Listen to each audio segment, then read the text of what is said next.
Ako si Mr. Leeds, isa sa pinakamahusay na manananghal ng Salamanca sa buong Amerika.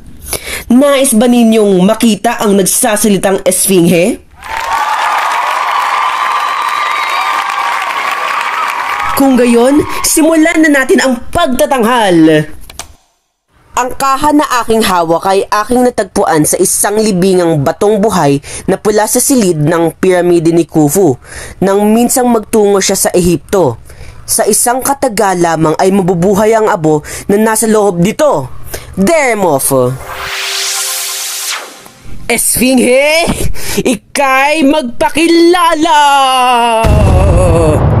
Ako si Mutis. Isinilang ako noong panahon ng Ameses at namatay noong pananakop ng mga Persya ng panahon ng Kambises. Sa paglalakbay ko sa Babylonia ay natuklasan ko ang lihim ng mapapanggap na haring si Gautama. Nais niya akong ipapatay sa pamamagitan ng tulong ng mga paring Ehipsyo. Noong panahon yon, ang mga paring makapangyarihan at siyang namamahala. Umibig ako noon sa isang dalagang anak ng pari. Siya'y minimiti ng pari ng Abydos at ang ginawa ay lumikha ng kaguluhan at idinawit ang pangalan ko. Ano naman ang ginawa nila sa'yo? Ako'y nasaktal sa salang paghimagsik. Sa pagtakas ko ako'y hinabol at pinag-uusig hanggang ako'y mapatay sa lawa. Buhat sa kabilang buhay ay napagmasdan ko kung paano halain ng pari ng Abydos ang aking irog. Pari ng Abydos, nabuhay akong muli upang isiwalat ang iyong kabuktutan. Pari ng Abydos, mamatay! Mapanirang puri! Mamatay! Mapanirang puri! Isinasaktal kita lapastangan sa kabanalan!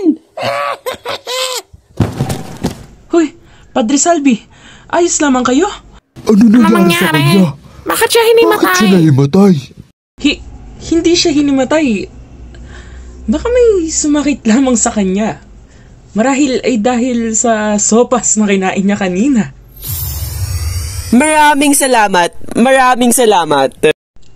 Talagang napakaganda ng pagtatanghal na iyon. Hindi ba, Padre Salvi? Karangalan.